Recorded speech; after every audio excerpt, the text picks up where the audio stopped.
Coach Corey Wayne, and this is my video coaching newsletter. And the topic of this newsletter is going to be when lovers stop trying. Well, every relationship that ends, whether it ends peacefully, nicely, or when the other person is getting dumped totally unexpectedly and it's a train wreck, at the end of the day, when a relationship ends that was once going really well, that all starts to go sideways when one or both people in the relationship decide to stop putting their best foot forward in the relationship. And it's important to watch that and always look at the person that you're in a relationship with, because it takes two to tango. You can't have one person making 97% of the effort in the relationship and the other person making 3% and not fucking doing a damn thing, because eventually the other person is going to resent the fact that they're putting so much effort and work into it. Besides, it takes two in a relationship. It's like you should never try to keep somebody who doesn't want to keep you. It's really important to have a healthy self-esteem and self-respect for yourself, that if you're going out with somebody, you're dating somebody and they're rude, they don't show up on time, or they're just unappreciative, or they just fucking take and take and take and take and they never give anything back, and no matter how much you tell them you don't like it, or you don't appreciate it, or you ask them in a kind, sweet, loving way to do something different, or do things that would communicate to you that they actually care about you, and they still don't, it becomes your fault then if you stay in that relationship. You, in essence, enable their behavior, because no one will ever do or say anything to you that is not a direct reflection of how they feel about themselves in a moment. No one will ever do or say anything to you that you don't invite them to do. That's something to think about. So I got an email here from a woman, and she says, "Hi, so I was wondering if you're able to help women as well." Yeah, about 9-10% of my audience is women. Because most of the stuff that I write about is guys, and that's the majority of my audience. But yeah, I absolutely answer questions for women all the time. And so she says, "You see, I recently read this letter that was just submitted about a couple that was dating for 3 or 4 months, getting married, and it was both their third marriage. And I'm in a similar situation. I've been dating my boyfriend Jason for the past 3 months, and it's been amazing.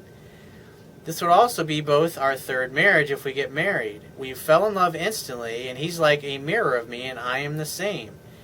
It's actually creepy how our lives are the same. Anyway, he has stopped courting, and he doesn't feel he has. We live in different provinces, so it's hard to go on dates, but he used to send me poems, love texts, e-cards, so I reciprocated by doing the same and taking it a little further by sending him an edible arrangement because I knew he didn't take the time to eat.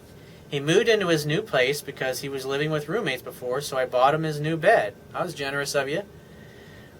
But in the last 3 weeks, he's almost completely stopped, so I started to get nervous and wondering why. I tried talking to him, but he said he still does it, and he loves me so much, and he says, I should know that he does. Well, one thing I would say to him if I were you gotta say it in a loving way. You say, I love you and I appreciate you, but you know one thing that you used to do that I really liked is you would surprise me with dinner, or you would surprise me with little poems, and you haven't done that stuff lately. And I know you did them in the past, but as a woman, we look at what you're doing now. We look at what you're doing today. Because if you were writing me all kinds of love poems last month and the first 3 months we were dating, but you haven't done it in a while, as a woman, that communicates to us that you no longer care. And that really, it hurts my feelings that you're not doing these things anymore, and it makes me feel like you don't care. I know you say you do, but if you say you do, then show it through your actions. And I would really appreciate it if you would do those things, because it means a lot to me. And when you don't do those things, it makes me feel like you don't care. And if he's like most guys, he's thinking logically, he's going to go right back to, well, I sent you 3 poems last month, and I did 5 the month before that. You gotta communicate to him and understand in a way that he understands the fact that that he was doing that in the past, but currently, right now in the present, he's no longer doing those things. And here's the thing you gotta understand: if he flies off the handle, or he gets pissed off, or he gets upset, I mean, think about it. You've known this guy 3 months, and now he's stopped courting you. So, and you're already thinking about marriage and stuff, and it's like you got to look at what a person does, because what this tells me is that he became infatuated with you when you guys first started dating, and then now the infatuation's starting to wear off, and now you're getting to see what he is really like. That's why I say 3 months is not enough time dating somebody to determine whether or not they're a good person to marry and spend several years with. Because it takes 6 months to a year just for the infatuation to wear off. And so my question to you is, if you guys have been married for 5 years, just imagine that with me here. Imagine you're married 5 years and he's treating you this way. It wouldn't be a very happy marriage now, would it? You'd probably end up getting a divorce. And so, point being is, he's no longer putting his best foot forward, and he can say all he wants, because if he's like most guys, he's probably thinking about all the things that he did in the past for you that communicates that he cares. But the bottom line is his actions, and it's smart of you to recognize this and write me about it. But you know what you're talking about, and that is that his actions aren't indicative of the way he was feeling in the past. Even though he says he's feeling that way, his actions are not communicating that. And so she says, when he came for a visit last time, I did something I never thought I'd do, and I went through his wallet. I found a receipt for Denny's for $40, so I knew he ate with someone, but the point on the date and the receipt was at the date that he said that he was in, I don't know where, she gives me an abbreviation for something, when the receipt was for a Denny's in a different place. And she says, I live 6 hours from Niagara Falls and he lives in Canada, and when I confronted him, he denied everything. She says, I didn't show him the receipt or tell him that it was in his wallet, and I feel horrible for doing it. Why would he lie? Probably because he's got something to hide, and probably because he's got something he doesn't want you to know. And so that should be a major red flag in your relationship. He did everything initially to get you to fall for him, and now that he thinks he's got you in love with him, he's no longer doing those things, and now you caught him in a lie. She says, I'm just so confused and I don't know what to do, because he spends so much time with my kids and buying them things, and when we are together, it's really great, and he's not into this relationship because of sex, but we rarely have it. Well, the first weekend together was amazing, and now it's like he doesn't even want it, so I'm confused and I don't know what to do. Well, if I were you, you need to have a heart-to-heart with this guy and communicate the things to him in the way that I communicated, and understand that if you use examples, he's not going to get it. You have to you remember, you're dealing with a guy, and us guys were logically driven. And so you just, in a simple way, you just need to communicate to him that his actions are not reflective of his words. If you really felt the way you did, you'd be doing it like you'd be doing the same things you did in the beginning.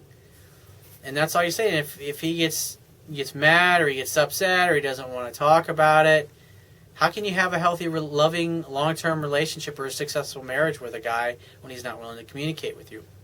You can't. It takes two. And so either A, he's going to be willing to listen and he's going to do these things, or he's not. And you said so yourself that you spend a lot of time away from him, so maybe it's just a hookup with him. I mean, maybe things were really hot and heavy at first.